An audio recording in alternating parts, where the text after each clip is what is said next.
Voici une carte du monde en relief. On peut y reconnaître les principaux continents, c'est-à-dire l'Afrique, l'Océanie, l'Europe, l'Asie ou peut-être l'Eurasie. Après, il y a l'Amérique du Nord, l'Amérique du Sud, ou les Amériques, enfin, il y a l'Antarctique, peut-être l'Arctique. Wow, quand même, c'est une très bonne question. Combien y a-t-il de continents exactement ?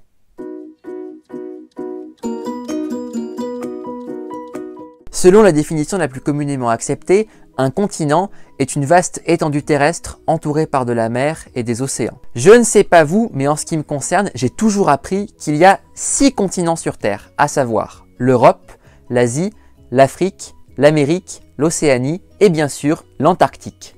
Sauf que quand on regarde de plus près, on se rend compte que l'Europe et l'Asie se touchent. En effet, si les limites du continent européen sont clairement définies au nord, à l'ouest, au sud et au sud-est, à l'est, les choses sont beaucoup plus compliquées. La plupart des géographes contemporains considèrent que les monts Oural, situés en Russie, constituent la frontière entre le continent européen et le continent asiatique. Cette délimitation remonte au XVIIIe siècle sous l'impulsion du tsar Pierre le Grand, désireux de faire de la Russie un véritable pays européen.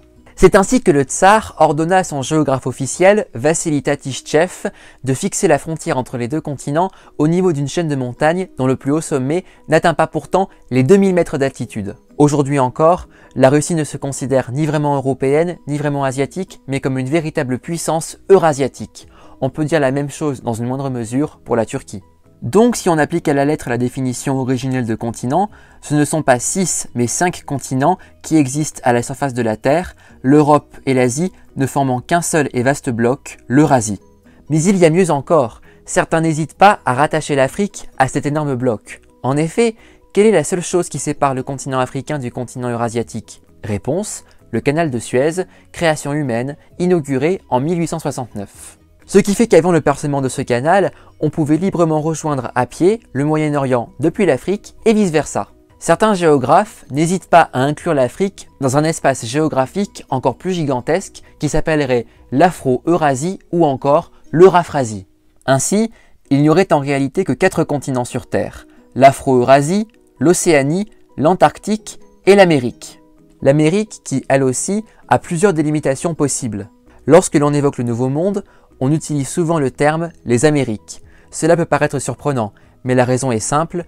Dans l'esprit de la plupart des gens, lorsque l'on parle de l'Amérique, on parle en fait d'un seul pays de ce continent, les États-Unis d'Amérique. Surtout, pour de nombreux géographes, il existe en réalité non pas un, mais 2 continents américains, l'Amérique du Nord et l'Amérique du Sud. C'est le Panama qui fait office de trait d'union entre les 2 blocs. Or, au Panama aussi a été percé un canal inauguré en 1914. Ce qui fait qu'avant son percement, l'Amérique ne formait véritablement qu'un seul bloc terrestre. Par ailleurs, cette division entre Amérique du Nord et Amérique du Sud pose un autre problème. Que faire en effet des îles des Caraïbes ? Faut-il les placer dans l'Amérique du Nord ? Faut-il les placer à part ? Faut-il créer un 3e espace avec les îles des Caraïbes, mais aussi l'isthme d'Amérique centrale, qui fait office de liaison entre le Nord et le Sud ? Quoi qu'il en soit, si l'on décide de mettre à part l'Europe, l'Asie et l'Afrique, il y aurait avec l'Amérique du Sud non pas 6 mais 7 continents sur Terre. L'Océanie est un autre cas intéressant. L'Australie abrite à elle toute seule la majorité de la superficie et de la population du continent océanien, au point que de nombreux géographes considèrent qu'elle constitue à elle toute seule un continent ou alors une île-continent.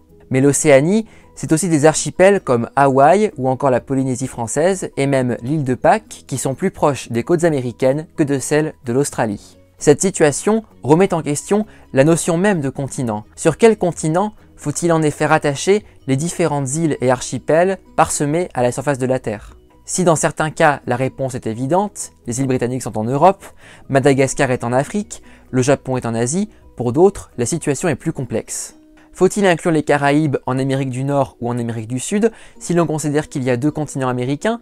L'Islande se trouve-t-elle en Europe ou en Amérique ? L'Indonésie est-elle en Asie ou en Océanie ? Je ne pouvais pas faire cette vidéo sans parler de mon continent préféré et pourtant trop souvent oublié, l'Antarctique. Pourtant, avec une superficie de 14 millions de kilomètres carrés, ce continent inhospitalier et couvert de glace est plus vaste que l'Europe ainsi que l'ensemble des pays de la planète à l'exception de la Russie. Donc à la question « Combien y a-t-il de continents sur Terre ?» La réponse est 3, 4, 5, 6, voire 7, selon les personnes à qui vous posez cette question.